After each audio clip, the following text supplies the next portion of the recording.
Hello, everybody. Welcome to the Media Show on the Pod TV network. I'm Nick Pallavita. I will be your moderator for today's show.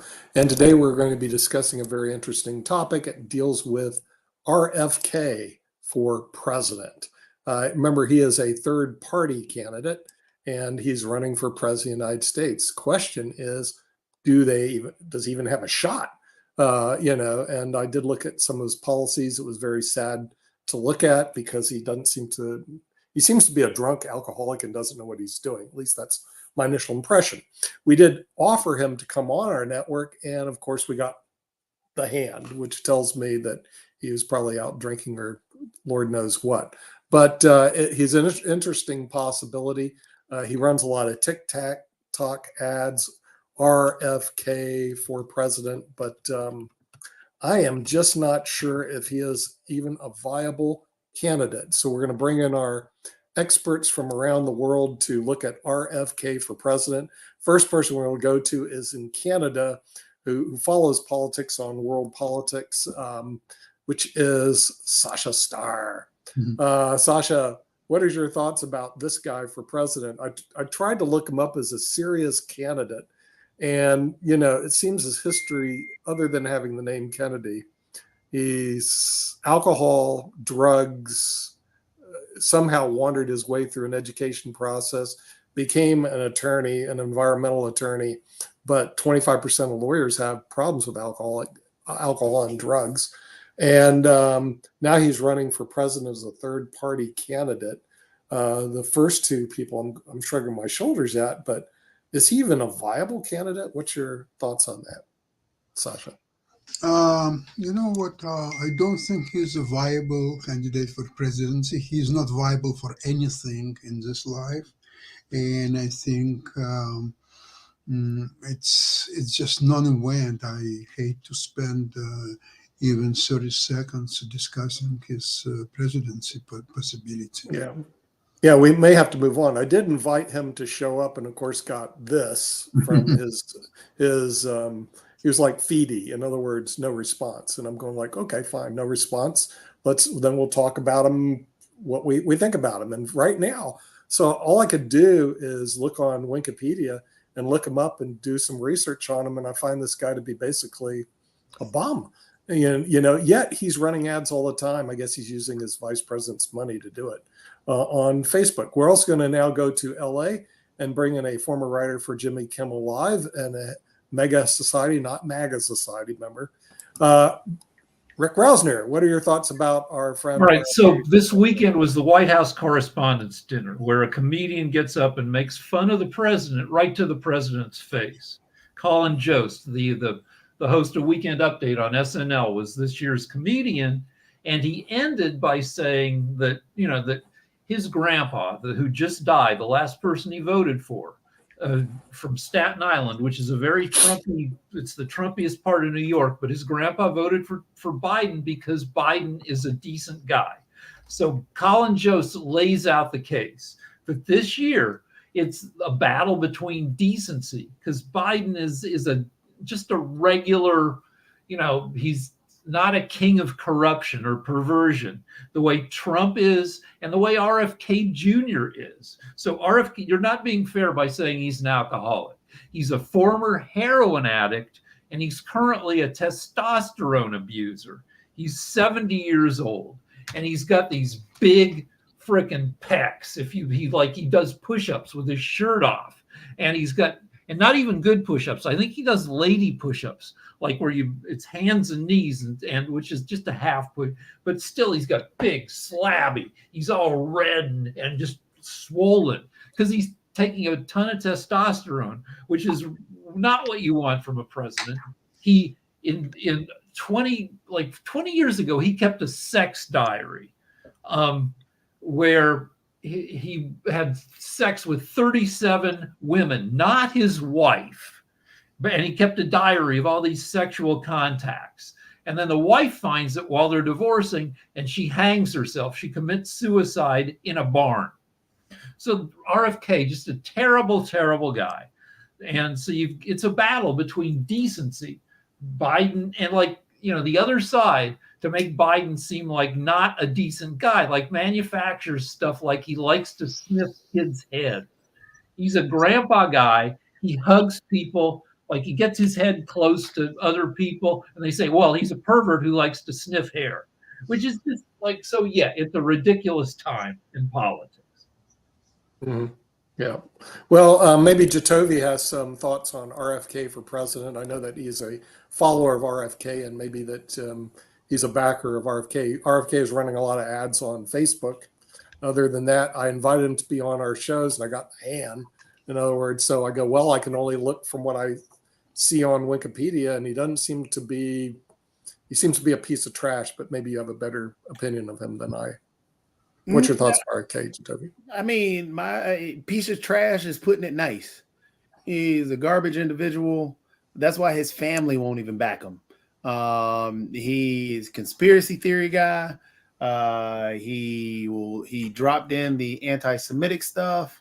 I mean, he anti-vax dude. Yeah, he's a bad dude. He's horrible. He's horrible. I have nothing good to say about him. Oh, okay. All right. Well, that's the reason I wanted to give somebody from his campaign to say, no, all this stuff you heard is not true. Instead, RFK is wonderful. Well, they're not saying that. So all I can do is look that this guy is just a scumbag with a Kennedy name. But go on, Rick. One more thing is between him and his VP, they have 0 years of experience holding elected office. We saw how well that worked when we had a president who got elected in 2016 who had 0 years of experience. We had a certain amount of chaos that culminated in botching COVID in 2020. So the comparison between RFK and his VP, who's this tech lady, 0 years, versus Biden Harris, 70 years of experience holding elected office, which you can say, well, oh, they're part of the swamp. But 70 years of experience means they know how to do stuff. You may not like everything they do, but at least they understand some of the levers of government. They got infrastructure passed. Now you can say, oh, but yeah, it contains a lot of pork and crazy, like giveaways.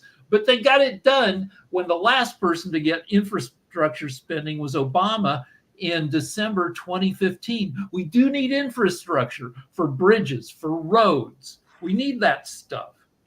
Okay, I'm going to ask the toughest question you're going to hear today and see if anyone here can answer it.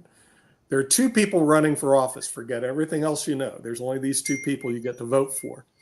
But you must cast a vote. And here's your two choices.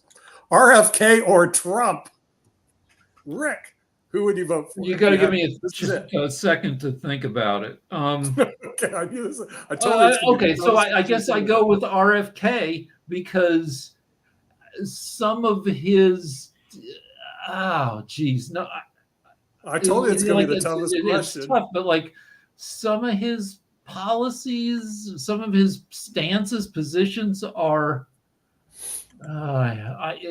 he's not, like Trump says he'll be a dictator on day one. And RFK is not saying that. And we've already seen 4 years of Trump, and the presidential historians, it's their job to rank presidents. Twice they've been surveyed and ranked Trump as the worst president in history. So we know how he's already done. So like if you roll the dice with RFK, you might have a chance that he'll be not the crappiest president in history. Okay, I'll hand it off to Jatovi. Here's your choice, RFK or Trump. I'm staying home.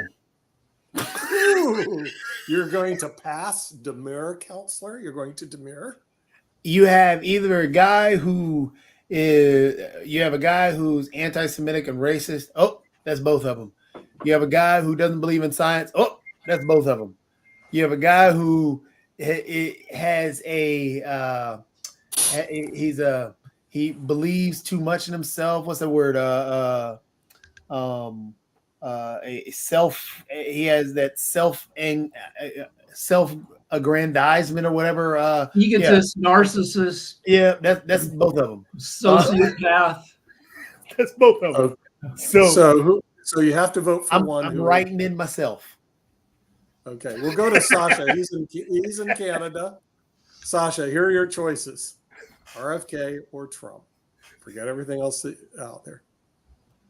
Well, when you have two such negative choices, let's see if you play chess and in one line you get checkmated in 5 moves and in the other one 6 moves. So you would naturally choose 6 moves because you'll stay alive 1 move longer than the first line. I think I would prefer probably RFK simply because of his stupidity, inexperience. He will not be able to accomplish a lot of negative and outright bad things for the United States. Whereas Trump is now experienced and he knows what to do to completely devastate the country, democracy, all institutions in home and abroad, and he can. This is the biggest danger of United States is definitely farting Trump. That's for sure. But a vote for RFK is a vote for Trump, basically, because the RFK people want to win enough states, which they probably won't do. Even when Perot got 19% of the vote, which is the highest percentage in recent history of an independent candidate, he didn't win any of the electoral vote in any states. But RFK's people want to win enough states to throw it to the House of Representatives. If no candidate wins a majority of the electoral vote, it goes to the House of Representatives, where each state gets, out of the 50, gets 1 vote for president. There are more states that have Republicans in their delegation dominating than there are states dominated by Democrats. So if you throw it to the House, they're going to vote Trump into office.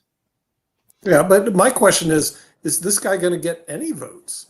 I mean, the surveys, like if you buy the polls, which I don't, I think the last poll, which CNN ran yesterday, showed the results of they have him getting 17% of the vote, which I think is RFK getting 17%. It had, or maybe that was among young people, or if all 3 candidates are, if it's Trump versus Biden, it's 49 Trump, Biden 43, according to this garbage poll. Right. But if all 3 are in there, it's like 42% Trump, 33 Biden, 17 Kennedy, which... Kidding. Yeah, but it's a garbage poll because if you look at the methodology of the polls, the way they did this poll is they sent letters to thousands of people across America. And then they said, if you want to take this poll, call us or go online and take the poll. Who's going to do that? Lunatics. Okay. So I have an easier question for you, Rick. Here's your choices. Biden or RFK? Biden. I want now Biden, government under Biden, of course, government under, I don't know who you'd say had the best government in our lifetimes. I don't know. Was it Clinton? Clinton was the one who, started like balance the budget. But like no president comes even close to perfect. But I just want sane government by people who just aren't, where it's not chaos every day. And with Biden, you get sane government. It's certainly not perfect government, but government won't save us. Technology is going to save us. And in the meantime, you need government that's not wrecking the country. So give us time for technology to save our asses. Okay, Jatovi, your choice, Biden or RFK? That's easy. That's Biden. I mean, honestly, his administration has been fine. We haven't had, breaking news every single day that Biden is about to blow up somebody because he didn't say that the hotel that he stayed in was great or something crazy. So yeah, Biden is fine. RFK, egomaniac. His family doesn't even like him. saying bigoted things, saying anti-Semitic things, saying racist. He's a horrible dude. So yeah. Okay. All right, Sasha, choices: Biden or RFK? I think that choice is quite easy. I think I would vote in this situation for Biden simply because I not that he is such a great president and I love him or anything. It's almost a default choice between destruction, which will be implemented by Trump, and RFK. I can't consider seriously as a possibility at all. It's not going to be. So the Biden Then brings who's going to vote for RFK? I guess that's my question. Right, but also look at the Yelp reviews every candidate gets. Like when people quit the Trump cabinet left and right, like Rex Tillerson. You can argue, like if you're a liberal, you think evil guy because he used to run Exxon, but also a super competent guy, a CEO. Becomes Secretary of State, leaves after a few months saying that he can't work with Trump anymore because Trump is an idiot. You've got dozens of other people who leave the Trump administration giving a Yelp review of, nope, Trump is too dumb, too distracted, too lazy to work with. And then you look, let's go to the Yelp reviews by RFK's wives. Like he's had 3 wives. Wife number 2 gives him a 0-star review by hanging herself after she finds his sex diary. Like, how could that guy, how in a normal time, in a normal country, how could we elect a guy whose wife killed herself after finding a diary that said that RFK had sex with 37 women in 1 year, not his wife? That should be disqualifying. Well, that's what gets me. I'm wondering who will vote for RFK. In other words, it doesn't seem like he appeals to the right. He doesn't appeal to the left. He doesn't appeal to anybody, and he doesn't seem to be an appealing candidate for anything. Actually, there are going to be a lot of people that vote for him. Why? And there are going to be the outliers on the Democrat side that'll vote for him, but a lot of people on the Republican side will vote for him because of a lot of the things that he's saying sounds like Trump. And Fox News, if you notice, had him as a guest. RFK was the darling when they thought that he was going to run in primaries against Joe Biden and he could hurt Joe Biden. But then when they found out his appeal leans more to hurting Trump than it does Biden, what ended up happening when RFK decided, well, I'm going to just run as an independent, he became he started getting attacked by the same people that propped him up when they thought that he could hurt Biden, because they know that because of what he states and how he sounds and everything he says, it leans more to those who are voting Trump, because a lot of people who are voting Trump are still looking for somebody else to vote for. Okay, so I just don't see where he has any appeal at all to anybody. In other words, that's the reason I want to get somebody's campaign to explain. He looks better than Trump or Biden. Biden looks old. Trump looks weird and old. And RFK, who's taking a ton of testosterone or HGH, looks healthy. He's 70 years old. He's, his hair he's got good hair. The Kennedys, like, we've had 2 presidents who are well regarded by history because of great hair. JFK, freaking the best hair of any president of our lifetimes. Well, no, Reagan, also great hair. Reagan, yeah. And that's a big deal. Also, I mean, we are a shallow electorate. Short people don't get elected. Reagan, like 6'2", like versus like Dukakis was like 5'8". People didn't like that. So hair, and RFK, he looks healthy with his big old man pecs from being on steroids. Mm-hmm. Yeah, but if anybody looks under the hood, it looks like this guy is a complete but waste. do people look under the hood? I mean, if you look under the hood, you find like corruption all the way to the core of RFK. when you buy a car at a certain point in time, you got to look at the hood, under the hood and see if the motor runs. But when I looked under the hood, it looked like the motor was destroyed, and I was going like, "Wait a minute, I could." So I wanted to hear somebody from his campaign explain what's the reason for anybody in their right mind to vote for RFK. And I couldn't come up with one, and so I was hoping someone on the panel could help me out. Well, he's whether green. He's a super green candidate. He's for like a strict environmental standard, so he might win over some far left lunatics. Although in that he's competing with the Green Party itself, which the Green Party candidate is Jill Stein, who's just a mess, and is buddies with Putin. And I mean, if you're going to vote, if you're going to waste your vote on a third party candidate, maybe go with Cornel West, who like at least has like a non-insane point of view. Right. Yeah. Yeah. So it looks like he looks insane because he's got this crazy gap in his front teeth, and he looks like me. He looks like the hair's all over the place, and but he seems like a sane guy. Yeah, right. Except this guy he looks like he looks insane, but his actual like thoughts are not insane. Okay. All right. So we'll move on, and we'll just dismiss RFK because I'm not even sure if he's going to get 1% of the vote. He may be, No, he'll get close. I think he might get 8, 9, 10% of the vote. That much? Guys, are that many stupid people in the United States? No wonder why China thinks we're idiots. I just can't imagine. Half the country voted for Trump. Yes, there are that many stupid people. Okay, well, let's talk about the Don since he's up next. Trial of the century, Donald Trump.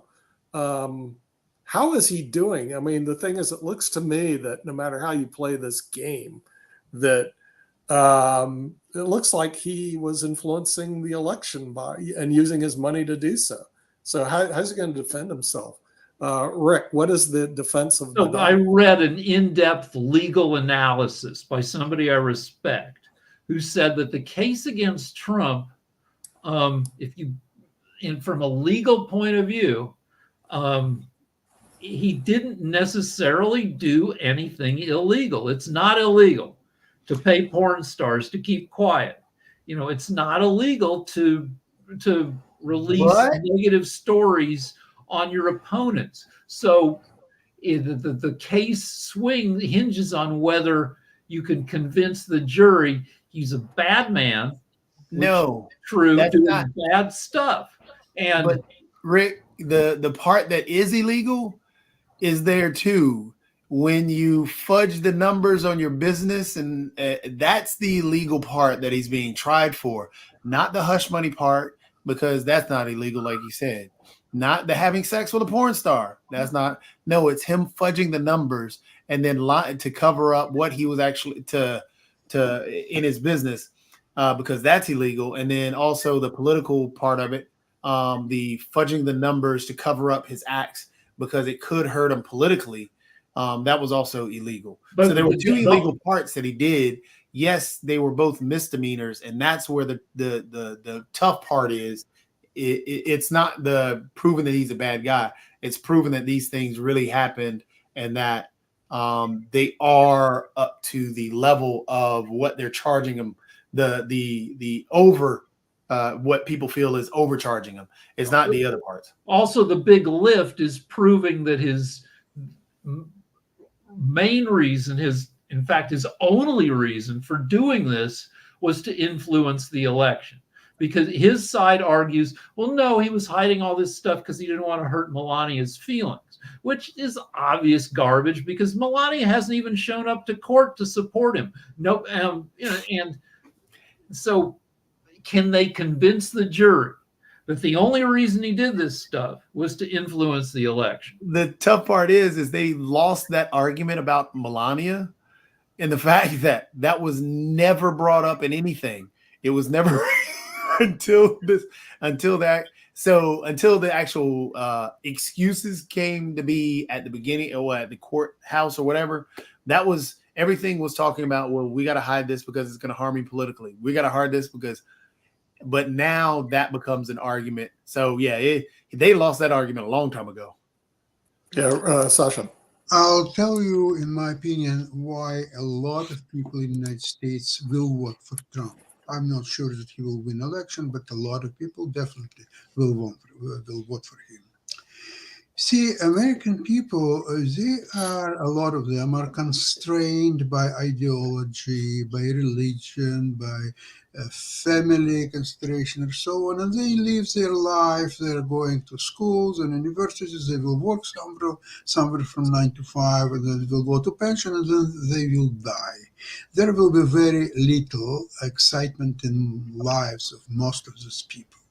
And here we have a flamboyant multi-millionaire or billionaire who can take to bed any porn star or any beauty, sometimes for nothing. Sometimes he can pay, if he will, $150,000. And it doesn't matter to him, $150,000, same as nothing. $150 million maybe, but 150,000, nothing. He could every second day to bang one of these beauties and pay them probably much less than that. There are a lot of decent girls are available for $500. I don't know why he's not taking those. So they will live their dream life through him. They are not able to pay somebody $150,000 for 3 seconds of sex, but they have somebody who did that. And it's wonderful. And they dream about it. Oh, it would be so great if I could have sex, and maybe not 3 seconds, even 5 seconds, and pay her $150,000. Maybe I could pay her even $200,000. What a wonderful life. So they can they can dream about it and maybe ejaculate from time to time. This is why all these losers, they will vote for Trump. No doubts about that. I just want to put it out there real quick. I did not have hearing Sasha say ejaculate on my bingo card. Okay, Rick. So I mean, the part of it is like it's sports team like partisanship that a lot of people, I don't know what percentage, will vote for Trump because he attacks liberals whom they loathe. If you meet any of these people, the MAGA people, the libs, you meet anybody one-on-one, and most people are nice people one-on-one. But when you give us the anonymity of social media or in a voting booth, you can see the other side as a bunch of pricks and want to make them suffer. And that's a certain percentage of the electorate. And you've got like you heard this a zillion times in 2016, economic insecurity like propels the Trump voter, that people are living paycheck to paycheck. They've got a crappy job. They can't pay for insurance. You have all this stuff. And they feel, a certain percentage feels seen by Trump. He's their standard bearer. And, the force, nobody adequately discusses the actual forces that give people economic insecurity. That boomers own everything, that all the profits due to increases in productivity have gone to the people, the owners, the CEOs, the stockholders, and that wages have been flat since the 1970s. That AI and other tech are squeezing people out of jobs and creating new jobs that are only these sucky half jobs like Uber driver. And it's easier to blame the other side. Mm-hmm. Yeah, at least my experience of talking to all the West and the South will go for Trump, okay, because they don't buy into Biden more so than they buy into Trump, which leads the swing states will decide the election, which will be the Michigan, Wisconsin, Arizona, North Carolina, and Pennsylvania. They're going to decide the election, but the South and the Midwest, talk to them every day. They're all Trump all the way. Forget Biden.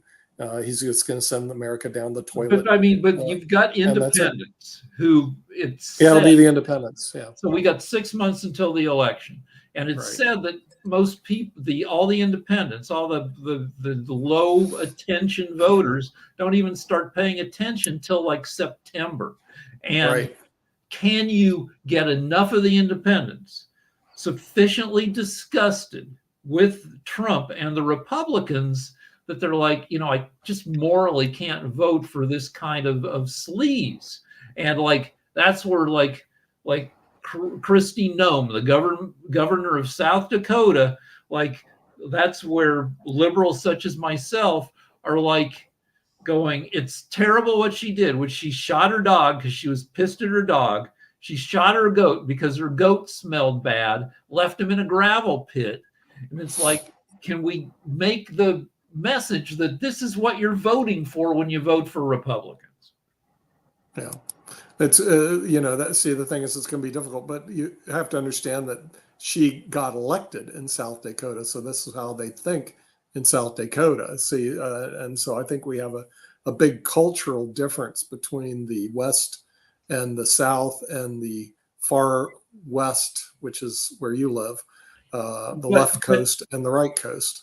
But the number of people defending her is fairly low. Even Cat Turd, there's a hyper-conservative pundit whose Twitter name is Cat Turd. Even he says that she's dead to him, that you can't murder a dog and keep his good graces. Right. Yeah, but also you saw the media with they were roasting, or I think Colin Jost was the person who was doing this, and it looked like he was doing a pretty good job in terms of making it very humorous. But this media meeting does not take place with Donald Trump. It only takes place with Joe Biden. So why does Trump shun this roast in this media? What's the story? Well, you should look at the history of the White House Correspondents' Dinner. So in 2014, all right, when Obama gets elected, Trump is a birther. He's one of the guys sharing the theory that Obama is not really a U.S. citizen, that he's from Kenya. And this, to some extent, annoys Obama. And Obama, like at the White House Correspondents' Dinner, the president does a comedy set and then the comedian does a set. So Obama, when he does his set, he roasts Trump, who's sitting there at that point as a celebrity guest. He's sitting there and Obama roasts him. And this infuriates Trump so much that he eventually decides to run for president because Obama made fun of him at this dinner. And then while he's president, he doesn't go to the White House Correspondents' Dinner at all because he doesn't want to get roasted, because he's a snowflake. He can dish it out, but he can't take it. Mm-hmm. Yeah. And what is going to happen with this trial of the century? Sasha, I don't know if you've been following it, but it looks like Pecker is a very credible witness. It looks like they were buying things and killing stories. What do you think is going to happen in this trial? That's a good question. It all comes down whether the prosecution will be able to convince 12-0 panel that Trump committed a criminal act. 12-0. It's almost unrealistic number, in my opinion. I think there will be 1-2, if not more, who will not be convinced beyond any reasonable doubt that that's what prosecution is trying to prove. And because 0-12 result to another side also is impossible. So there will be mistrial as the most likely result. And because other trials will never start before the election. So therefore, the voice of reason belongs to Representative Jamie Raskin.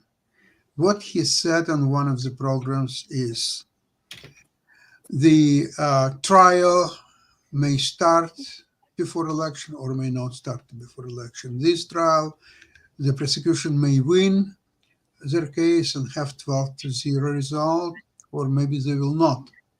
It's not what should be on minds of American people. What should be on their minds is to stop Trump at all cost. Never allow him to be elected. This way, you will get rid of him once and for all his trials will take place most likely next year or next 2 years if he's still alive. That's what you have to do. Forget about these trials, because even you win all these trials, he still can be elected.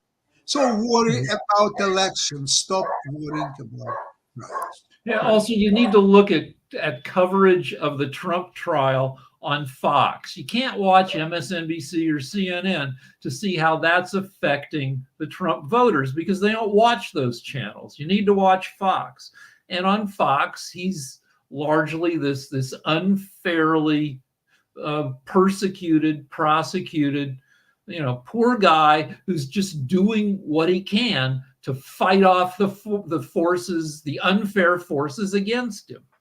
Anybody who's in the Trump camp is not leaving the Trump camp, regardless if he goes to jail or not. And then, yeah, you're right on Fox. But the thing is, even there, it's a lot of this is going to hinge on independent voters.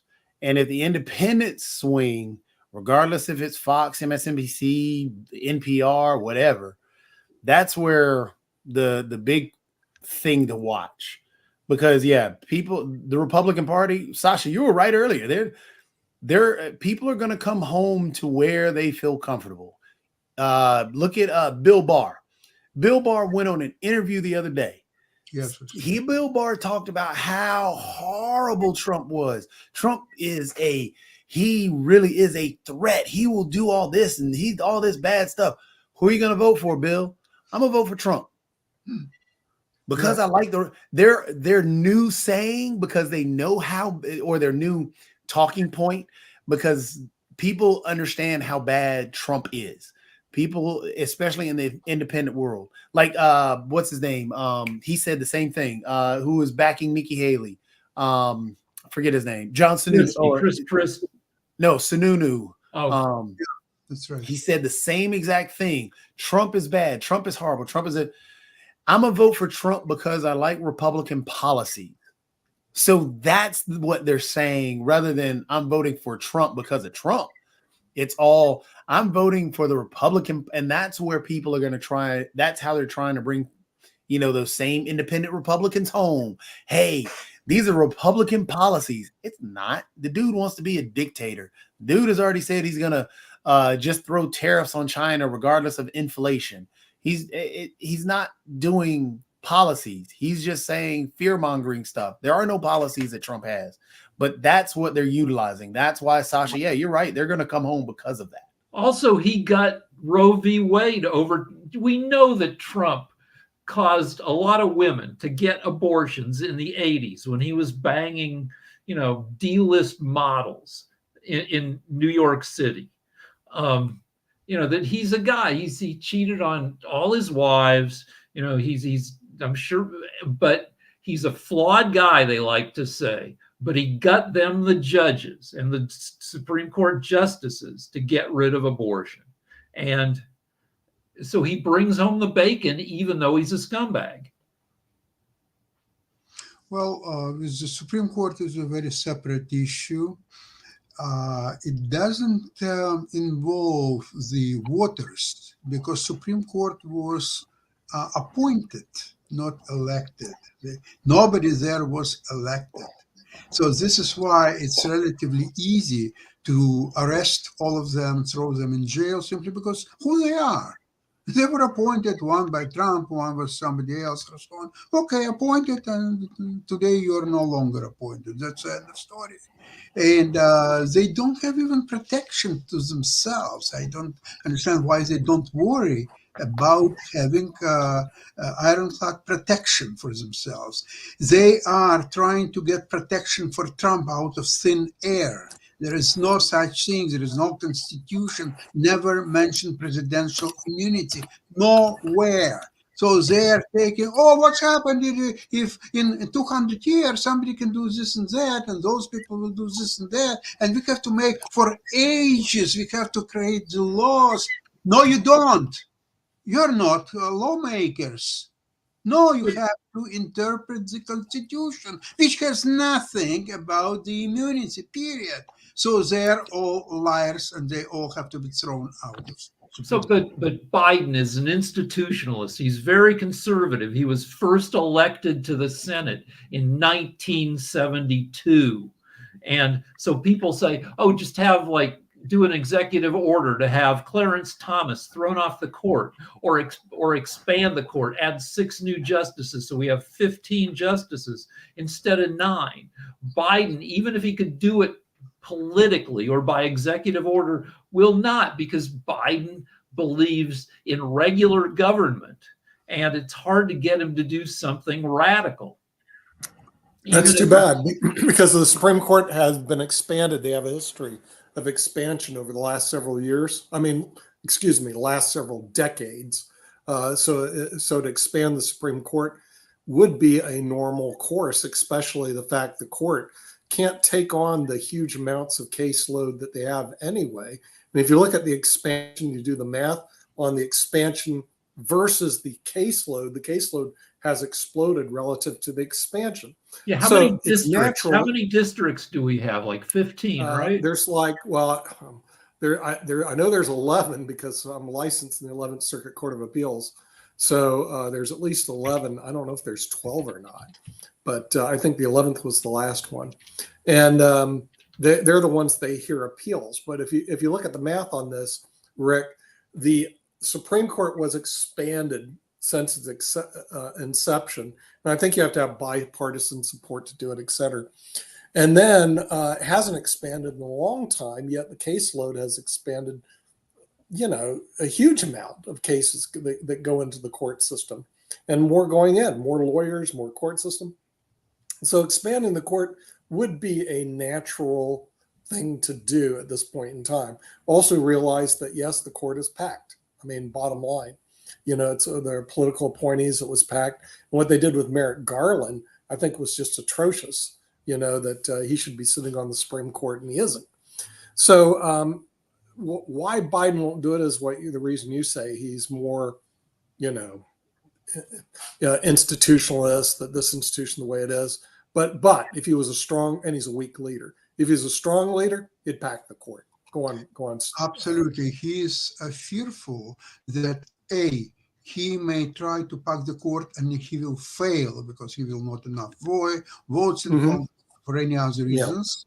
Yeah. And if he will be successful, then, of course, Republicans and everybody will curse him for the rest of his life and so on. So he may lose in either way. He will succeed or not. Well, it's like this. He had his chance and he blew it. Yes. When they controlled the House and the Senate. That was the chance to expand the court. No, one Democrat has had the chance to do stuff, and that was Obama, who had for a few months, for like 10 months, had a super majority in the Senate and had the House. And Obama had to figure out where he was going to place his chips, and he put all his money on Obamacare. That's where he could get one thing done, and it was Obamacare. And it's been. See, the problem with the Democrats in general, they never read the book The Prince by Machiavelli, and they don't follow the Machiavellian principles. If they followed the Machiavellian principles, they would be more successful, but they don't. And so every time I see the Republicans read this book either, because look at what happened with Mike Johnson and this circus in the House. So they also didn't read it. Yeah, I know they don't read the book The Prince, and they don't understand Machiavellian principles. If the Democrats would ever wake up and read books, which they don't, and read Machiavellian books, they read the wrong books. They read everything about egalitarianism, but Well, they shouldn't read those books. the Democrats lean into their goodness. They think, I know that's if we just right. let people look at how we are versus Trump, people will naturally move towards us because we're not scumbags. Right, But and then see that's wrong. enough. They don't get it. Not enough. No, they don't get it. They need to read the book The Prince by Machiavelli, and they know they have to learn the basic principles, might makes right, and don't listen to the other side. If they read that, the Supreme Court would have been changed by Biden, but he's too busy being egalitarian. I think this is what I said just a while ago, is that a lot of people in the United States, majority probably by far, they are all a criminal inside, and they regret that they cannot unleash it and go and have the porno star and banker and pay her 150,000 or 350,000. Eugene Carroll, we are talking about $100 million here and there. And people will die. A lot of people are dying without really having a lot of excitement in their lives. So they're dreaming, what if I were that powerful? What if I had all the money? And, interesting cases when I got, not this time, but a few years ago in Aruba, I got the Flash Royale in three-card poker. It's queen, king, and ace, same suit. I had spades, and I got the winnings. There was a huge bonus or so on. Three people counted how much I should get paid, and I told about this to a friend of mine. He's a chess player, and there was a tournament, and I told him about this. He was quiet for a few seconds, and then he said, Sasha, you can't even imagine how many people in this life are dying without ever having a Flash Royale. It's true. Think about it. Yeah, right. Yeah, and the thing is, people can't comprehend the amount of money that he has and what he's willing to spend the money on. So because they have no comprehension, it's hard for them to live vicariously. But it's nice to dream. It's nice to be able to dream. Yeah, and close their eyes and what I said before, ejaculate. That's the whole point. And I think this is a viable position. I mean, okay, you could do it in real life, but you could do it in your dream. Since we are the media show, what are your thoughts about Truth Social? Is that going to be a competitor in the market space, or is this thing going to go under? It's Donald Trump's social stock that if it does pull through and he's able to sell his stock, which I doubt he'll get near what the prices are, because when an owner or an insider sells, usually the stock collapses. What are your thoughts? Is he going to be able to pull us off? I think that what's his name? He was Nunes. The guy who is in charge of this scam, he went on a tour to brokerage houses or so on, asking to do anything to prevent their traders to sell the stock short.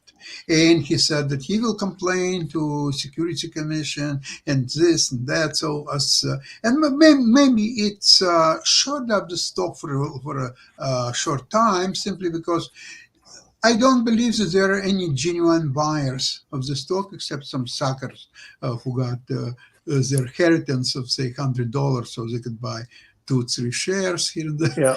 But the financials I looked at look pretty bad. Yeah, Rick. But financials are not bad. They're simply they don't but exist. Suckers can pump it up, same as GameStop. I'm looking at it. The Truth Social is up 10% to 11% now because lunatics are buying it, and so it opened at 41. Now it's at 46. Can that go on forever? Probably not. But he's got enough lunatics to pump up the price. In reality, in reality, if they would have normal financials, that stock would easily fly over $100 a share simply because of the low supply and demand. See, demand on the shares there could be, if not financials. Okay, but supply, right now, there is very little supply, so the stock actually could go through $100 a share, but there are no buyers. And there are no sellers either because a lot of the stock is restricted. So people who own the stock, they cannot sell it for next probably for some 4 months still. Yes. So once this 6 months will be gone, so people now can sell. And there are virtually no buyers. What can happen to that stock? I think it will nosedive to $8-9 a share, will stay there, and then it will go to 50 cents, if not less. Not too positive. And then there was an article in the New York Times relating to NPR. Apparently, they've been branded as a liberal organization funded by the U.S. government, and apparently they're also on top of it having financial problems now. My wife listens to NPR all the time. I mean, it's like I try to get to classical music. She keeps pushing it to NPR in the car. What are your thoughts about NPR? Or do you even bother to listen to it? Rick, do you ever listen to NPR? My wife bought me Sirius satellite radio, and all I listen to is stand-up. There's 6 channels of stand-up routine. So if I didn't have that, I'd go to NPR. But I think NPR gets, 3%, 1% of its funding from the government. The rest comes from, contributions from the public and from corporations. So very little government funding. Right. Is it liberal? No, they kind of, only to the extent there's a saying that liberals have that reality has a liberal bias. That if you do journalism, it turns out that what you find out lines up more with liberal stuff because the Republicans are pumping out bullshit. Right. Yeah. Okay. What's your thoughts, Chatovi? It's not a liberal thing. Just as Rick pointed out, people right now, it's easy to, one, in government, use the whole idea of we're going to create a boogeyman so we don't have to fund this. We can get people on our side. It's a boogeyman. It's an expense. NPR is liberal. We want to cut funding. They've been wanting to cut funding to all the public broadcasting stuff for a long time, from Big Bird on down. So yeah, hey, it's a liberal thing. It's a liberal thing. Big Bird was never, Sesame Street was never a liberal thing. Caring about people, if that's a liberal thing, then I'd much rather be a liberal than hating people all the time. So NPR is going through that same thing from individuals that want to cut funding to it. Being a liberal organization, just as Rick pointed out, it's a truth. Trump paid hush money to a porn star and fudged his books to do so. That's a fact. That's not a liberal fact. That's not whatever. But when NPR puts it out there, people think, oh, well, it's a liberal thing. So it's the whole psyche thing. It's not really a liberal organization. It has a lot of things that are, basically it's one of the more centrist things that we have to read. Yeah. I just looked it up. Their annual budget is about $500 million. They get about $5 million, 1% from the federal government. They get 120 from corporations, and the rest comes from people just donating, subscribing. Right. Yeah. They have a funding drive every 2 months, which is very annoying. But I thought they actually had some good content. When I listen to it, it always seems to be pretty good, but I didn't see what was liberal. I guess Mark has arrived and he's going to take over. I know we've only got 5 minutes, but I do have a quick question for you, Nick, and for Toby and everybody. But I read an interesting article. I know that one of Sasha's favorite people, that being George Bush and everything, was definitely attacked when Dan Rather had some information, and then apparently the information wasn't totally true. So that's what led to Dan Rather being fired several years back and everything. But he had some very deep criticism of media and the way media is handled now and everything. So I was wondering if anybody watched that interview and what you thought of Dan Rather's critique. Well, Dan Rather's really smart, and I like whatever didn't see this one, but when he goes on Twitter, he usually has valid points to make. He got played by George Bush's people or somebody around George Bush, where George Bush, there were rumors that he'd gone AWOL during his military service as a pilot. And then Dan Rather gets this document proving it, and they didn't do enough vetting of the document. So when they started looking at it, it turned out to be the letter was in a font that didn't exist at the time in the 70s when this document was supposed to be from. It turned out to be fake. And then Dan Rather had to quit. So somebody played him knowing that he would fall for this. They got rid of the issue about George Bush dodging military service and then turned it into a Dan Rather scandal instead. Yeah, that's kind of what it was. But like I said, he was very critical of media. He was thinking that we have gotten away from vetting the news. And that's one of the things that he was saying on his tweet. Because like you said, he's very active in the Twitter space and all along those lines. So he was basically saying that we need to do more vetting of the stories and not just take, as he called it, I think it was one, like just going for one side without vetting it and all along those lines. So that's kind of where he was going on his tweets and all along those lines. But like I said, it was a interview, I think it was on 60 Minutes yesterday. And I think that was the first time he had been on 60 Minutes since having been let go of and all along those lines. But he definitely had some very powerful ideas around the way that media is handled and how it should be handled and everything in that space. So definitely, I don't know if y'all get a chance, I would urge you to watch it because it does look like it was a very powerful interview where he was asking the journalists to be a lot more courageous than they have been lately and everything in that space. So definitely it was very interesting to see that notion of how he was putting that up there. And I know that you follow a lot of his thoughts as well, Rick. So definitely it sounds like he wants us to be more analytical in the way that we study our news and not just be siloed and all in that space. True. But I mean, but the news, because it's for profit, it goes where the eyeballs go and where the clicks go. And that squeezes out like stuff that's complicated to explain. And it squeezes out of, you know, that everybody has their partisan slant. Yeah. And also Fox News, which pumps out more BS than any of the other stations, is immune to public outrage at the BS because Fox News doesn't get, you can boycott their advertisers and it doesn't matter because Fox News gets most of its money from the cable company and the subscriptions that Fox News is able to charge, what, 25 cents per subscriber per month that comes out of your cable bill, and you can't cut it out of there. So they're getting a steady stream of income from the cable companies, and it doesn't matter if you don't buy my pillows or whatever. They're bulletproof. Yep.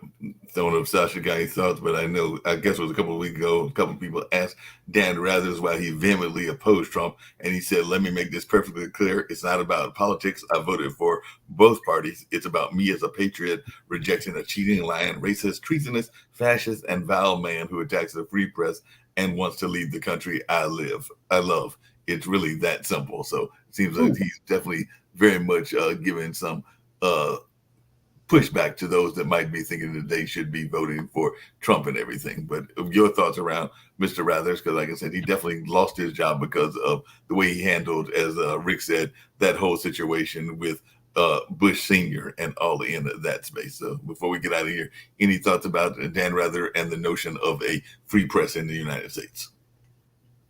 Sasha. He's definitely distinguished member of media. He's most of the times, if not all the time, he's truthful, he's genuine. That's all I can say about him. And he lives in very difficult times. And when he sees how many crazy people there are in America ready to vote for Trump, that Doesn't make him very happy, I guess, but that's the reality of today's life. And again, I will confirm that's what I heard from Jamie Ruskin. Forget about the lawsuits, concentrate on votes, and get this creature, Trump, out of the way. So there will be the end of Trumpism. It will be the end of Trump. The Republican Party will have to find their own meaning for existence, their own messages, their own program, because today they have none of that. It's a party of Trump.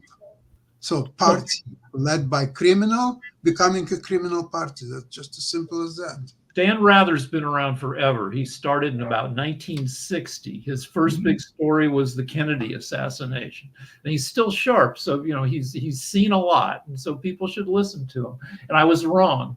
Fox News gets $20 a year per subscriber. If you subscribe to Spectrum or any other cable company, $20 a year of the money you pay the cable company goes straight to Fox. Well, how much of that goes to Fox and everything? Like $1.70 a month. And so they don't need advertisers, because if they have 50 million people using cable across America, 50 million people times $20 a year is $1 billion that they get from cable bills. That's a whole lot of money that they're getting. And that's just from the cable bills you said and everything. And Jacoby, really quickly, because I know we're running a little bit over. I think Dan Rather's borrowed one of your terms, because that's what I was getting ready to go to and everything. Because in his latest tweet, he said, "If I may, there's something I need to get off my chest. As democracy remains under siege, it has been frustrating to watch how the press covers politics these days.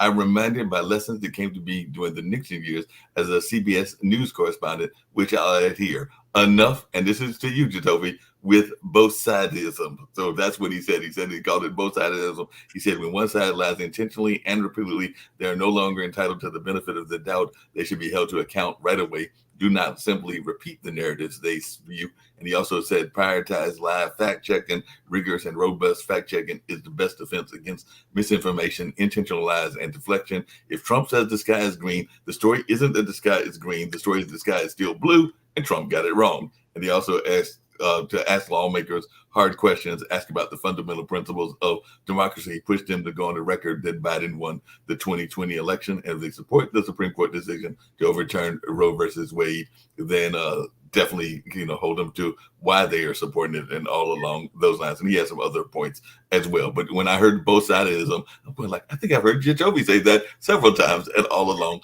those lines. So you get some credit for having some shared company with Dan Rather. And definitely that's one of the people that I definitely saw as one of the reasons that I went into journalism, was kind of the work that Dan Rather did, Mike Wallace, and a number of others. But hey, he's borrowing your phrase. So what's your thoughts? Yeah.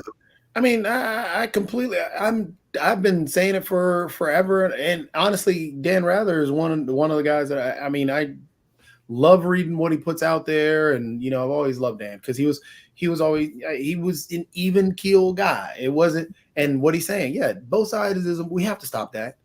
When we talk about, oh, well, they're extremists on both sides. No, there's not. There's not at all. We can talk about Ilhan Omar and Rashida Tlaib and AOC all you want, but the extreme that they want is to get you health care for free. The extreme that Marjorie Taylor Greene wants, me in chains.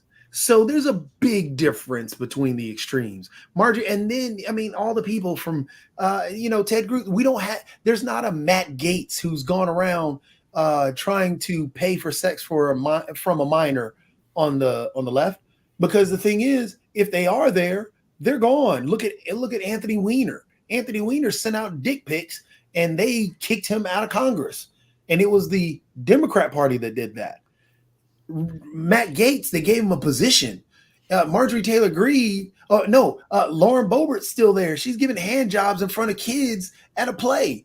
Donald Trump was accused of raping a woman, and they're blindly supporting him. Not just accused, but proven in court.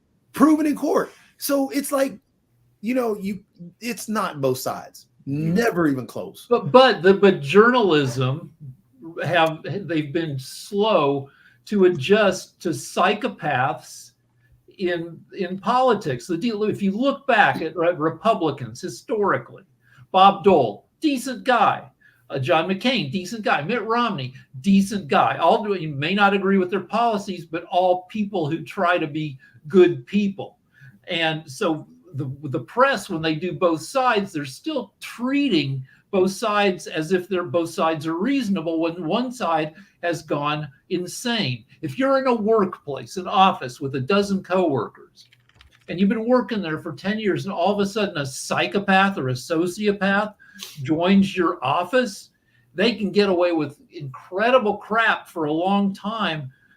A huge liar, an embezzler, a sexual harasser, because everybody's so used to normal work conditions that you don't know how to deal with a crazy criminal in your midst. Well, it's not only that, but it's also because we've made our news media and all the other stuff focus so heavily on money.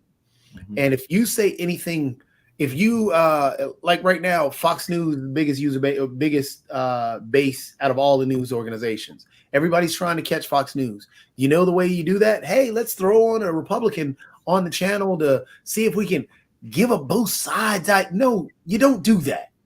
That's being very disingenuous to what's really going on.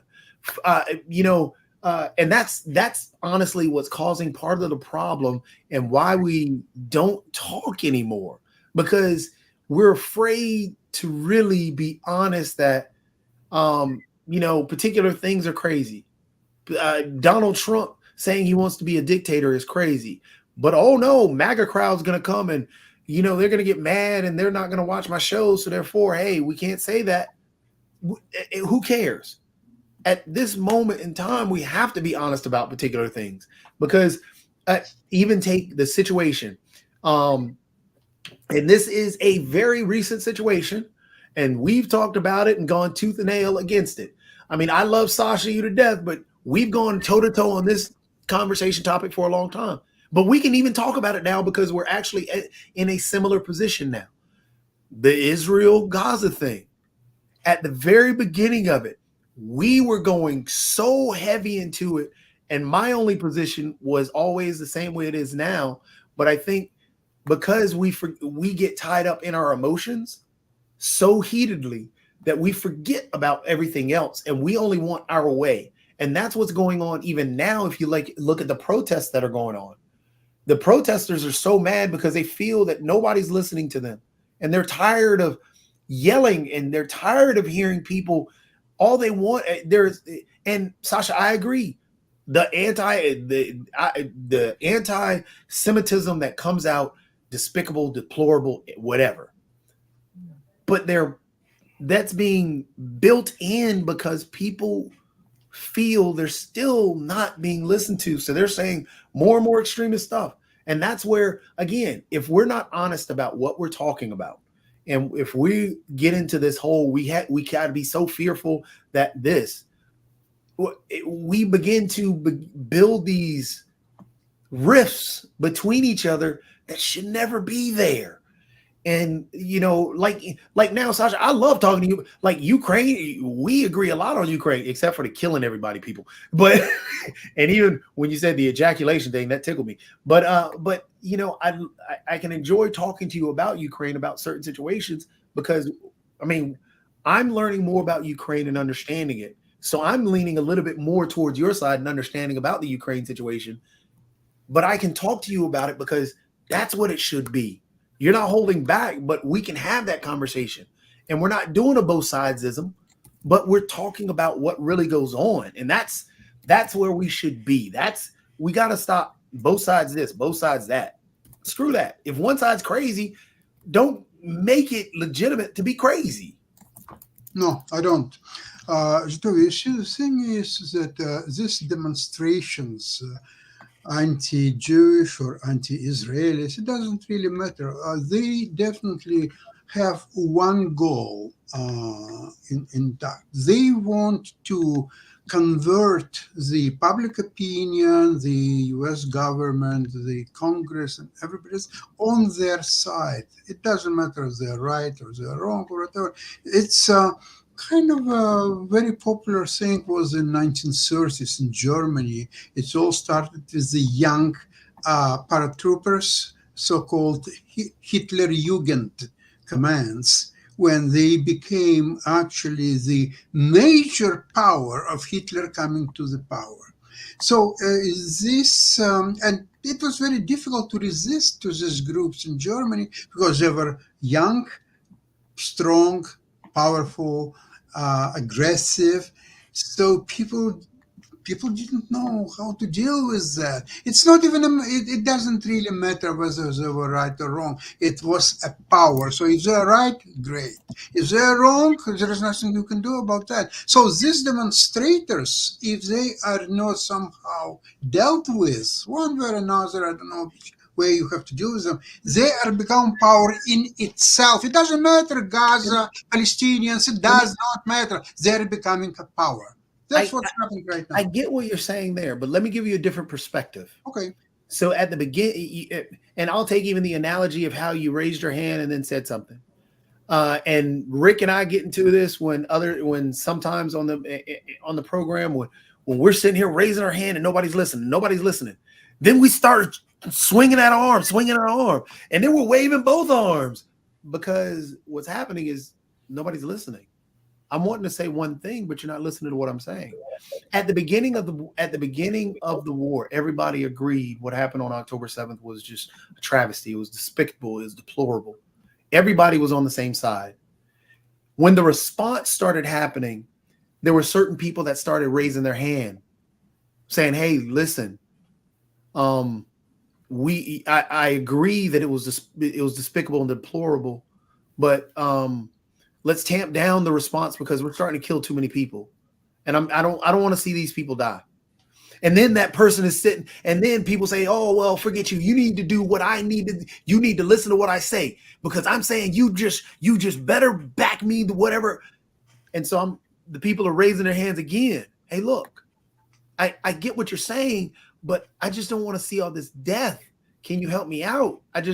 Maybe they're fighting against. Maybe I don't understand. And then people ignore them again. And now we're 2 months in and seeing more and more death. Like we're up to 10,000 people dead and kids dying. And that's upsetting even more people. And more people are waving and swinging their hands.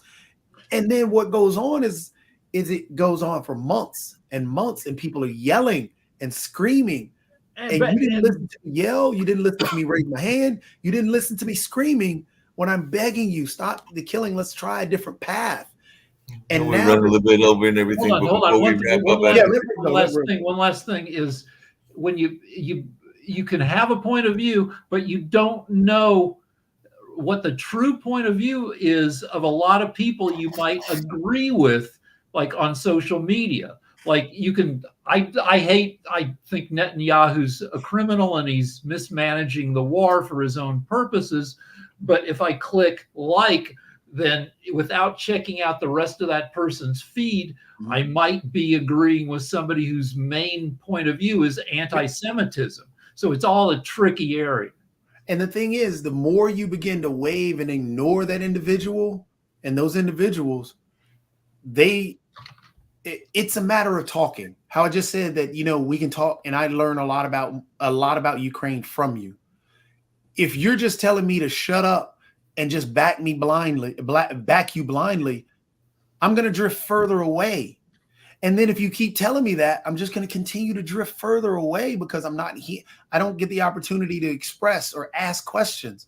So that's what's going on with the protesters, is that at the beginning, they weren't here. They weren't protesting like this. 2 months in, they weren't protesting like this. 4 months in, you don't know who's, like, some of the protesters, probably the majority of them are honestly pissed off at Netanyahu. Exactly. But then there are probably some people who are paid chaos agents. Well, and it's hard to, I won't do the paid chaos agents because every protest, there's a very, very small percentage of individuals that come through that do some crazy things. And we cannot judge any protest based off of that very small individuals or even put that out there because of the fact we know that's there. That's like saying there's no such, I've got this mall and, our theft is so, we don't really have any theft. Well, truthfully, that there's an amount of shrink that happens in every mall, regardless. 1%. Yeah, they so there's that understanding there. But to your point, I definitely know because it definitely having parents that were involved in the '60s civil rights struggle and everything. It was a known fact that there were agents of chaos, as Rick called them, that were there to disrupt things, and in some cases even kind of sow seeds of discontent within the organization. That is a known fact that existed, and it definitely happened. And I would not doubt, because I told you I was part of Occupy, we tried to keep our eyes on that, even in that movement that lasted for a few years, and all in that space. Now, one of the things that I am a big supporter of, and I will always be a big supporter of it, is the right to express your opinion and the right to protest and all along those lines. So that is why I do not am not as critical as some people on this panel are for those people that are protesting, because I think that is one of the basic principles of a democracy, is to allow people to the right to protest and the right to express their viewpoints, whether we agree with them or disagree with them. The only way to disperse and actually move it is, honestly, Sasha, like you and I, talk. So with those protests, instead of uprooting them, you know what that's going to do is create more. And that's going to create a bigger outrage. So what we could do, and which I truly wish they would, but it would never happen. I truly wish they would get some Jewish and Israeli leaders, put them in a room. Some of the individuals from the protests, put them in a room. Let's talk. Can we see that during 9/11? Because 9/11, you've been here in Durham, and I know you're aware of this, and even in places like New York, I want to say even in Canada and California, where Rick is, there were literally, because of that Muslim hate that existed and everything, there were imams that met with Christian leaders, that met with Jewish leaders, and they actually talked to each other to actually find that common ground, and found that they had a lot more common ground than they knew they had. As you know, Jacoby, one of the most powerful books that came out recently, or movies, was Best of Enemies. That was a lady from here that was a labor advocate and a Klansman, and they actually found that they had some commonality in terms of some of the issues that are impacting both poor whites and poor blacks. What told me that we have a problem in our society is when the beer summit became a joke. The beer summit, if you remember, there was a black doctor where he was out front of his house. Well, he got arrested because they thought that he did not live in the place that he lived in.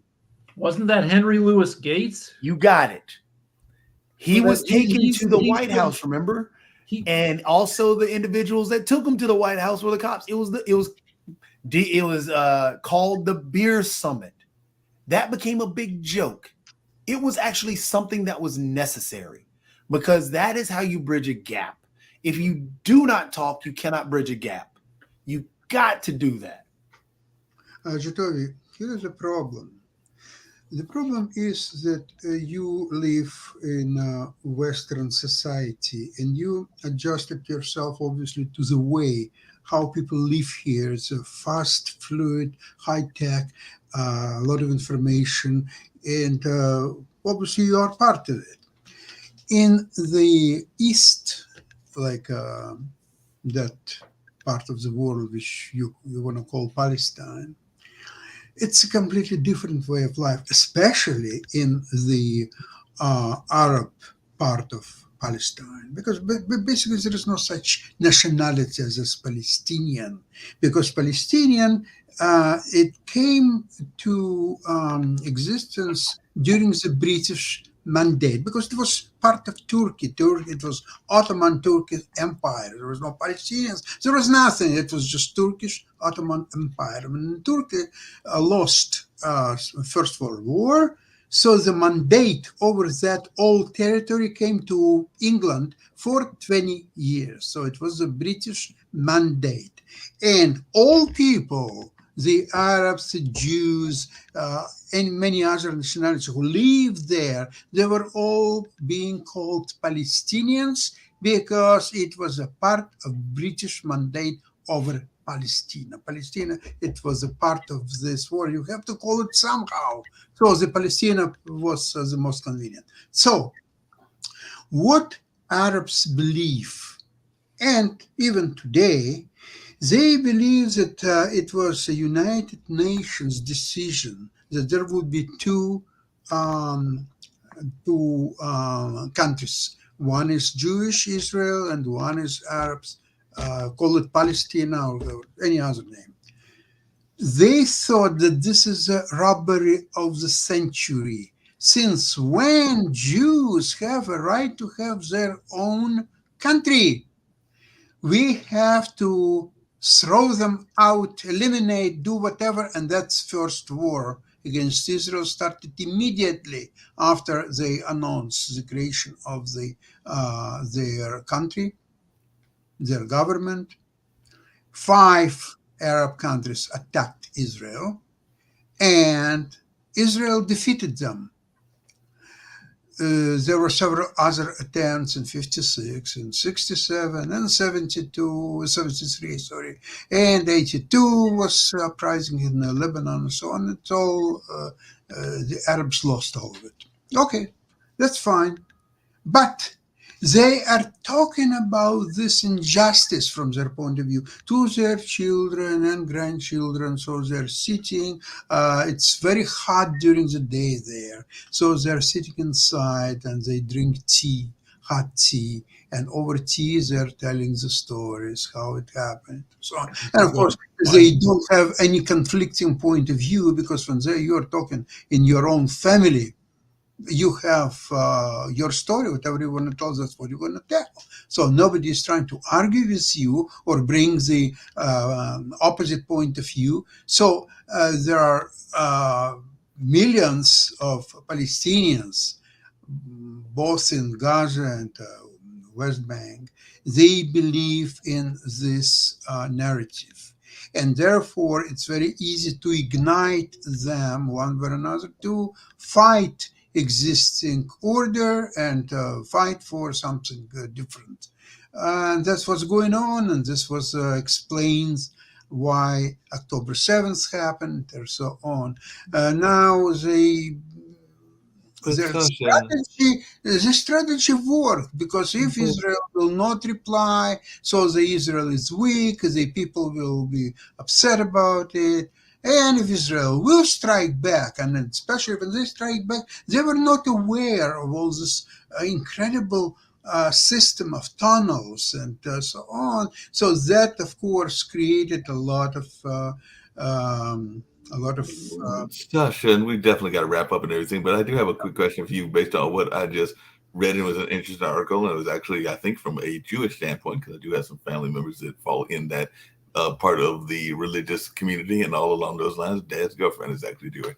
But one of the things that I was thinking about is there has been a number of conversations that said that, and it comes down to something that both Jacoby and Rick brought up earlier, which is that Hamas was actually funded by Netanyahu and everything because he thought that it would be a way to disrupt the PLO. So what do you say to those folks that actually point out the fact that Hamas was actually almost kind of created? So this nightmare that they have, they almost helped to create and everything because apparently they had done a lot to fund it. I'm so sorry, Mark. Hamas was created 1987 when Netanyahu was definitely not in power and he was nobody. So you're telling me that Netanyahu personally financed Hamas? Is that what you're saying? Or you're talking about... No, it was actually the leader before him. It was the leader before him that financed it. But it was the Jewish community that financed Hamas. Okay. So the Israel financed Hamas. Hamas attacked Israel. So now what Israel has to do? What? To ask for their money back or do what? So what exactly happened was that because Netanyahu, especially the government that he assembled, they were fighting against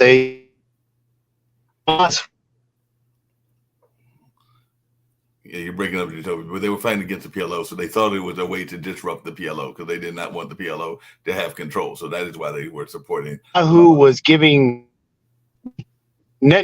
was giving cash in a suitcase or in luggage to that was part of some deal that they had done, because utilizing Hamas was going to be able to stop not only the Israelis but the Palestinians from going after, well, actually the whole world from pushing for even a two-state solution, which their government was against. So, I mean, not saying that the issue that October 7th was caused by Netanyahu or anything like that. But I'm saying that he, in a sense, has, well, at this moment right now, he has no reason to end the war because he knows that his government is gone if he ends the war. And that's part of the problem as well.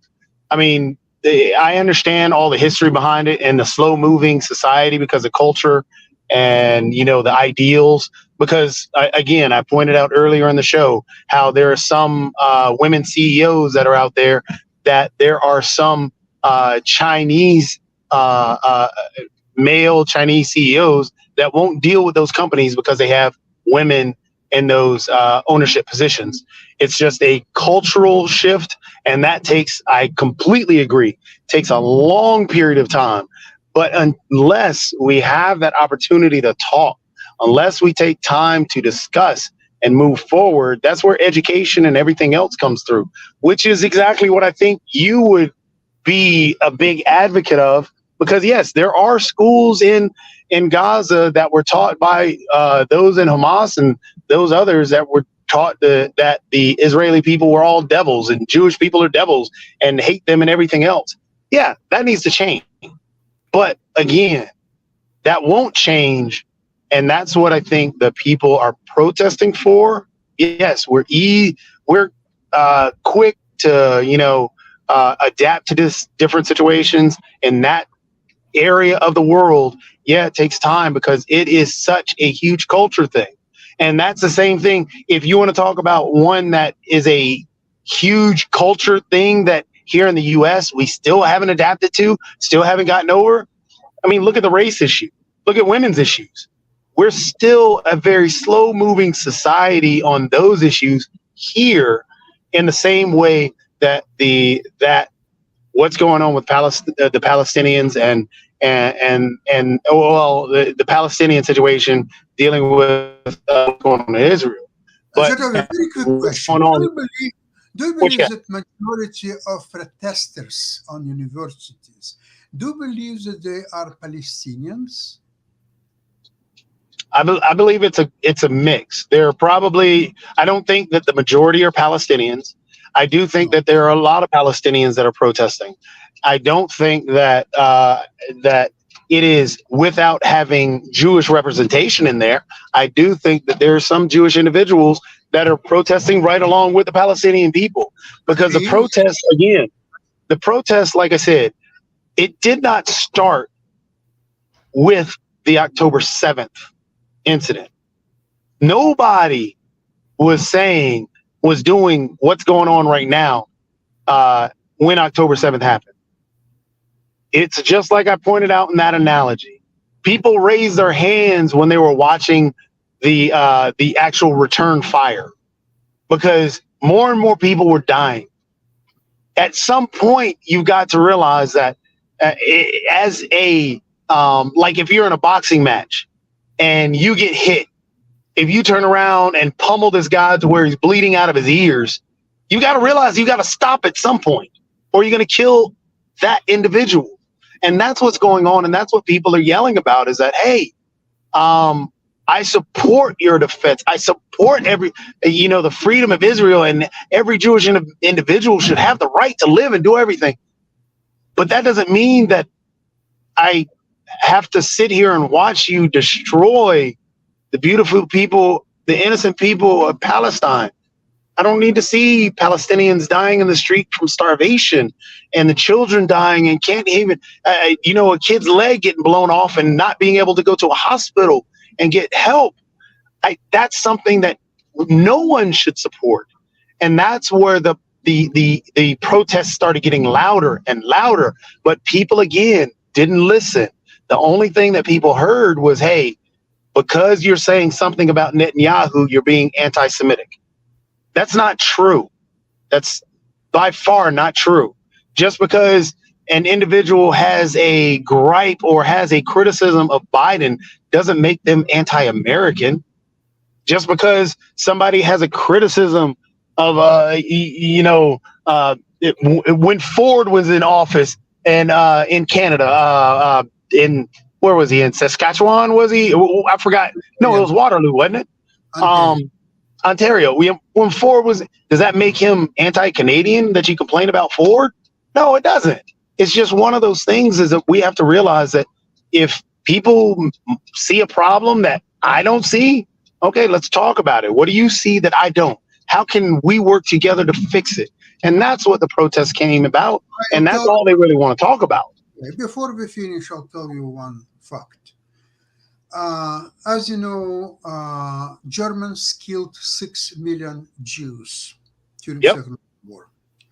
Obviously, it did not happen in one day or 1 month or even 1 year. It was a systematic, starting from 1942, a final solution, erection of all these extermination camps and concentration camps and so on. So it was a well-oiled, well-designed machine for mass killing of Jews. Now, in 1944, Americans were in the summer. They were landed in Normandy in France. Soviet Union already started to take over Poland in 1944. So they could stop that killing machine and hopefully save maybe 500,000, maybe even 1 million Jews. But that did not happen. There were no protests against killing the Jews because everybody was happy. Okay, so they're killing Jews. That's great. So only in 1945, when German machine already collapsed and couldn't continue killing of Jews, and Jews were relieved from the Oswiecim, the Auschwitz, and many other camps. And there were no protests around the world. There were tons of protests. Sasha, hold on. Here. I mean, there were protests, but here you go. This is actually an analogy that works better. And you're trying to create the comparison between what happened with World War II and all the other stuff. Here's a comparison. You just said that the Germans were systematically killing the Jewish individuals. They killed millions upon millions. We all agree, and that was a travesty. That was just truly disgusting, and it's something that that we completely agree on. In 6 months, 3 to 5% of the people of Gaza have now been killed. More than that have been displaced. When does it become systematic? How many does it have to take before it becomes systematic? That's the analogy that people are seeing more so than what you're saying. Then to top that, wait. I agree with it. But what do you propose? Yeah. So if we agree on that portion, and that's what the protesters are, fighting about, we have to create a solution for that. Netanyahu, he has to go because he's a hindrance to the actual solution, because of the fact that he knows that his power is gone. The people of Israel don't want him there anymore. They've already spoken about that 60%. That was a poll even last month, and it's getting worse. So he knows that his tenure as being there is gone. So he's holding on to power. So he needs to go. There needs to be votes. There needs to be a democratic election, so on and so forth, so the people of Israel can pick their next leader and move on to a better situation. Next thing, they have to work towards a two-state solution, because the people of Gaza right now, you've got to help them tremendously. Not only do the people of Israel need to help the people of Gaza, but the whole world does, because right now, again, 3 to 5% are now dead. Then on top of that, you have more being displaced. 60 to 70% of the actual infrastructure of Gaza is gone, destroyed. So where are these other individuals going to live? What are they going to do? So the whole world is going to have to pitch in And then the Arab nations and the Muslim nations that are all around are going to have to work towards a solution so they can help, put in a very sustainable government, because even the nations around there want stability. And that best stability, honestly, is that two-state solution, because then the people of Palestine have their own, and they can work from there, and you can work with the people of Israel, even creating having a joint coalition that works together on particular things. And so those two nations can work together. You have two separate nations, but then they begin to work as an area together. So there has to be some type of discussion and some type of talk to move forward in that manner, or else you're steadily going to have, more and more people killed. Because again, you just talked about how, millions of Jews were killed by the people of Germany by the Nazis, and it was systematic, and they just kept killing. At what point does it become, and that's where. And nobody came to help Jews. So now. No, wait, Sasha, we had a world war over it. So don't say that nobody came to help. We literally had a world war over it. So what? People did come. Oh, wait a second. Are you trying to tell me that Second World War was fighting because of killing of Jews? Absolutely. Did the killing stop? When 6 million were killed, yes. Yes, we agree. That's a tragic thing. And you're bringing that up. I don't want to do the emotion thing, because again, I don't want to be seen as being anti-Semitic there, because I have a tremendous amount of love for that. I'm just asking you, Jatovi, why all these wonderful Arab governments, rich countries, haven't helped Palestinians so far for 75 years? They are trying. They are trying. How can they help right now when they're being bombed and 60% of the infrastructure is gone? They're trying to create solutions, and they want to. So the thing is, right now, again, and even if you take the world wars that we went through and came and took Germany, and took out the Nazis and so on and so forth, they didn't kill everybody in Germany. They did, and that's the thing that's going on right now. Is right now, again, 3 to 5% are killed, and people are seeing this. And again, that's where learn history. They were killing and raping Germans all the way until they. We agree, Sasha. First, I know this. I know the history on that. I've read the history I didn't experience it because I'm not Jewish. No, that's fine. So I understand the history on that. I've read about it, and I've heard discussions, and I've talked about it. So what I'm trying to say to you is, hold on. You can stop. Yeah, no longer anybody killed because they can be unconditionally capitulated. So why Hamas wouldn't release the hostages at least? Nobody. Sasha, in that same note, why didn't the Nazis stop killing? Why didn't the Nazis stop? It's because of ideology. You compare Nazis to hold on a second, Sasha. Hamas. Okay, so then Hamas has to be liquidated, and it will be liquidated. Okay. No, I mean everybody knows that Hamas needs to be liquidated. Nobody's backing Hamas. But even to your point, Sasha, and everything, are you familiar with the date of February 21st, 1941? There were 100,000 Dutchmen that literally stopped working to stop the Nazi persecution of Jews. So they brought their economy to a halt. So you can't say that there weren't protests. That was something that happened even before I was born. It was happening on February 21st, 1941. That is 1/10 of a million people that literally stopped working. And so there were, if not that, there would be 7 million Jews killed. But because of this, what you're missing here, and this is again, everybody is on your side about that.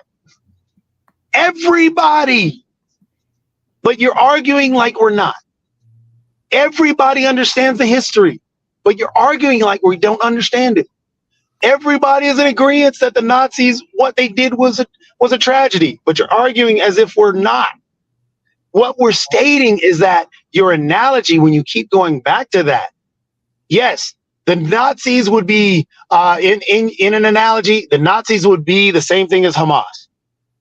The innocent German individuals that are living there would be the Palestinian people and the people of Gaza. And they were When people, wait. Hold on. Let me finish the analogy. No, Let me finish. No, I'm trying to go while you're talking about, just to correct you.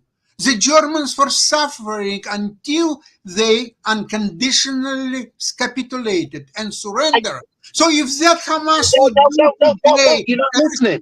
Stop. No, you don't want to listen to me. No, what I'm trying to tell you is that, again, in the analogy, the Nazis would be Hamas, the innocent people in Germany would be the Palestinian people. They didn't take over. Germany is still a country.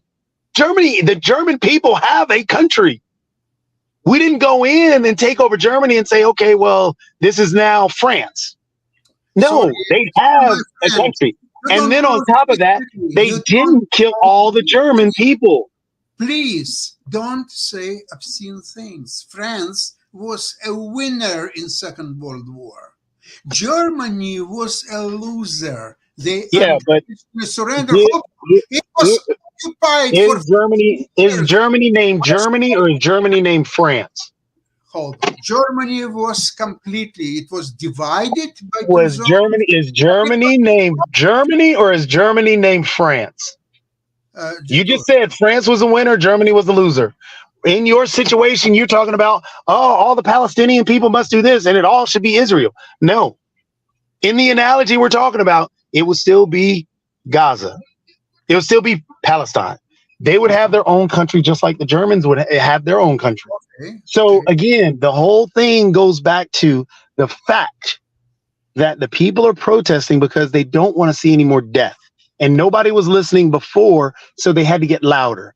And nobody listened before, so they got even louder. So they're doing all this now. The protesters are so irate that nobody's listening, that they're doing whatever they can to get acknowledged. And now people are acknowledging them, and now people are condemning that, oh, well, they shouldn't protest, rather than talking. And that is my whole point. Until they talk, the end. So you want to tell me that their protests, simply because they're loud, and people, governments, everybody has to listen to what they demand and say, oh, yeah, okay, here's what do you want? You want Israel to go to the sea? Okay, Israel, go to sea, because there are protesters. No, you're not listening. They don't want the killing. That's the thing. I don't care what they want. There is a history which has its own course, and it will be done, whether the protesters, regardless of what they want, they will not win. At least I don't know about US, but in Toronto, it's been dispersed. More than 3 people, pro-Palestinians, they are dispersed and taken into custody, if that's happened. And that's how Sasha, by that note, and we're going to get on out of here. There are people in the minority community that would argue kind of your argument that there was a time when African Americans and the African populations were more advanced and more civilized than the Europe civilization and everything. Because you'll even hear some Black nationalists talk about how there was a time that the European population was living in cages. I don't think that is a necessarily legitimate argument, but it makes it almost as much sense as your argument and all in that space. So like I said, that's an argument that is kind of a counter to what you said, and I've heard that as well. So definitely we need to listen to what the folks are saying and why they're protesting. But right now we're getting ready to get out of here because we've been on here for about an hour and a half, and we'll talk more on these issues later on. Thank you. Bye-bye. Bye-bye.